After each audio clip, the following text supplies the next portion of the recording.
sunny rooftop, digging the scene with the gangster name, with gangster white wild. If you're interested in making music of your own, visit the lakeshoremusicstudio.com, offering piano lessons for all ages in the downtown Gold Coast, Old Town, Lincoln Park area of Chicago. If you're looking for video production for your business or organization, check out renoweb.net. This is Reno Lovison, executive producer for ChicagoBroadcastingNetwork.com. So we're out here today at the Lakeview East Festival of the Arts. This is their 15th annual art festival that they have held here on Broadway, roughly north of Belmont to Hawthorne, I believe. There's roughly 150 artists out here. From what I understand, this is a juried art fair. And you'll find painting, sculpture, you'll find jewelry, and more. We tried to concentrate as much as possible on Chicago artists, since this is Chicago Broadcasting Network. And we try to bring stories that are of interest to Chicago and about Chicagoans. So, of course, this is of interest to Chicagoans because it's an event that takes place here in Chicago. We took a few minutes to talk to several of the artists, which we will share with you. And just give you a quick overview of the event, which takes place over 2 days, so that you can get an idea if this is something that you might want to attend next year. Lee Galusha, she's an origami artist, and she does things in a 3D. As you can see, these are butterflies, and they're done, but they're very geometrically accurate. And we do gradation colors themes. We do butterflies, dragonflies, and peacocks is our main focus. And all of them, majority of what we do is in what we call shadow boxes. And this has evolved from just folding butterflies at home to as you can see, what it's come to.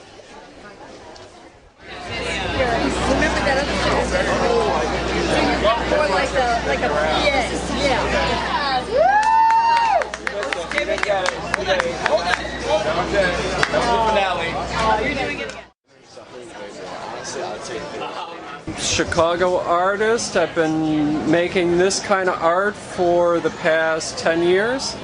I primarily make things out of beer-related items, so bottle caps, paper labels, cans, and so lately I've been doing more pet portraits out of beer labels and bottle caps. I also do larger bottle cap mosaics and some 3D sculptural objects out of bottle caps wired together.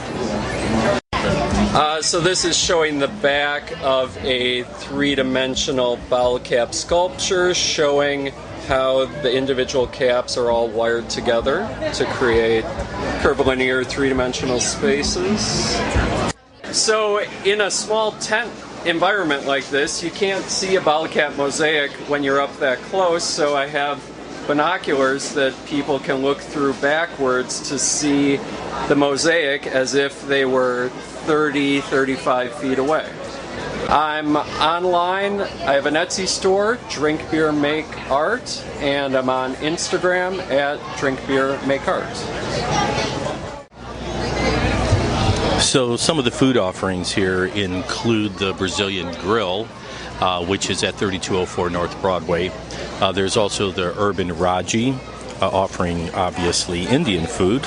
And then I opted for a turkey and cheese crepe from Maison Marcel. And right next to them is the long-established and well-known Clark Street Dog, where Julie opted for the bratwurst.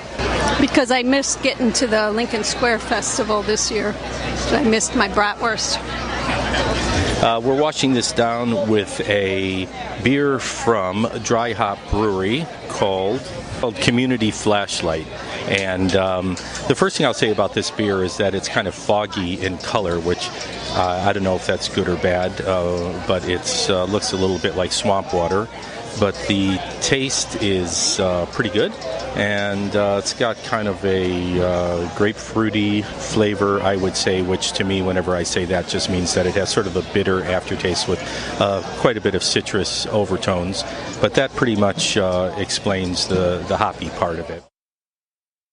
I'm Tracy Burton. I'm located here in Chicago, and I create really beautifully colorful functional pottery.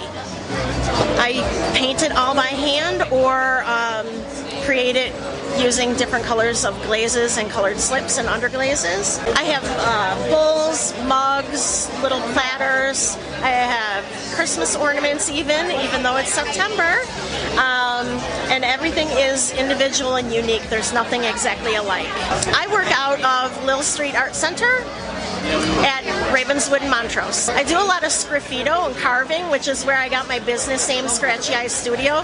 I create a lot of dust when I am carving away at the clay, and so that causes me to have some scratchy eyes.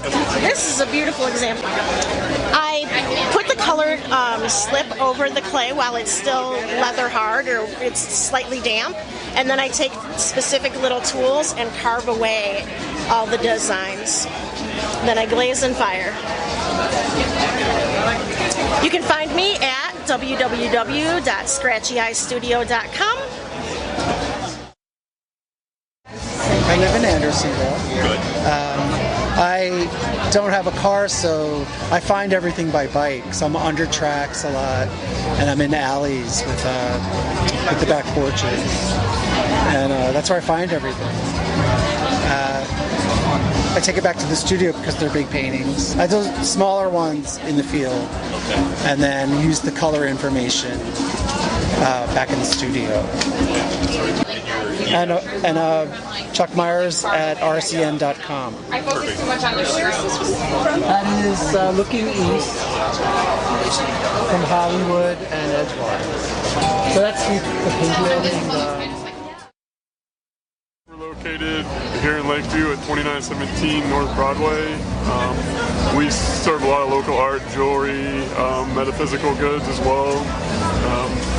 Yeah, we're just supporting local artists, friends of ours, and sharing neat things we like with everybody else. Yeah, this is a conglomerate of different artists. So it's a collection of mostly local artists or Chicago-based artists that have moved since we started working with them.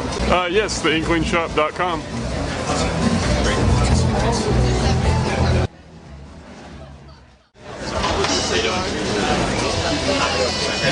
Hi, my name is Scott Fishman. I live here in Chicago in the River North neighborhood. I've been a professional aerial and architectural photographer for 15 years. I love showing people unique perspectives on the city. My name is Daniel J. Johnson. I'm a visual painter, oil painter.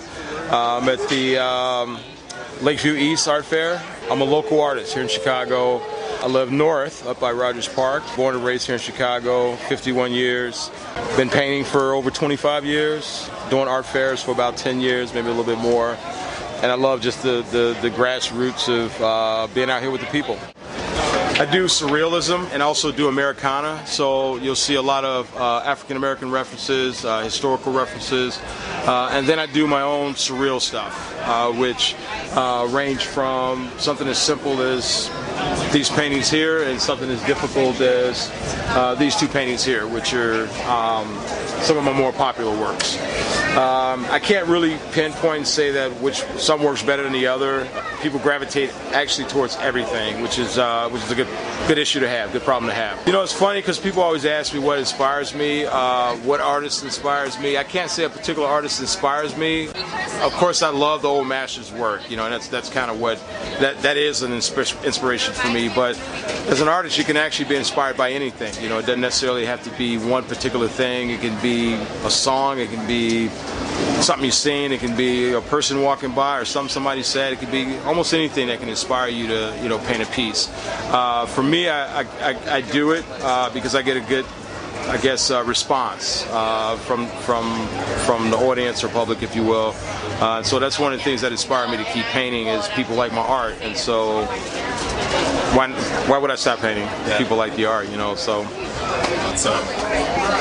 for instance, like these here, this is all the sand dance. This all started as a doodle on a napkin, actually. It was a sketch on a napkin. The first one I did, it was just kind of one I threw in the corner. Didn't really pay too much attention to it until my landlord kept, he came and he asked me about it because he kept doing work in the apartment around the building. And so he was just like, what are you going to do with this painting? Short story. He ended up giving me a couple of months rent for the painting, and so I kind of figured I had something. And so it's evolved from variations of several colors to now only 3 colors that I'm using. A very simple palette. It's the simplest work that I can actually do without actually having to think about it. And then I have even more complex work, as you can see, as you go around the booth. So I guess as a self-taught artist, my interests lie in more than one place, so that's why the work varies, and there's such a range from, I guess, simple to complex, if you will. I don't know how else to describe it. Of course, jazz is kind of a staple of my body of work. I've been doing jazz painting since I started. Actually, that was the first painting that I ever sold, was a jazz painting. It was on a piece of wood. Very naivete. But that was kind of, the other thing that gave me the bug to want to get out here and do more of this. But I paint a lot of the old jazz greats like most artists do. My twist, though, is contrast between black and white with a hint of color. And my series is called the Black Velvet series, specifically for that reason. So I've done, Dizzy, Miles, John Coltrane, Thelonious Monk. And it's a concentration of all the black and white, the piano, background, everything, and with just that pungent hint of color, which kind of really makes it pop. So just another style that I do, but also try to do more classical work, because as I mentioned before, I do really appreciate the old master style. I appreciate the essence of that quality of work, and so I try to emulate that in a way, not intentionally, but just following their guidelines as to what they've done to create the work. And so I try to follow the same pattern, not necessarily trying to paint what they paint, but paint what I'm interested in and what moves me. So you can find me at Daniel J. Johnson Gallery or www.danieljjohnsongallery.com. You can also find me on Instagram, or you can find me at your neighborhood art fair.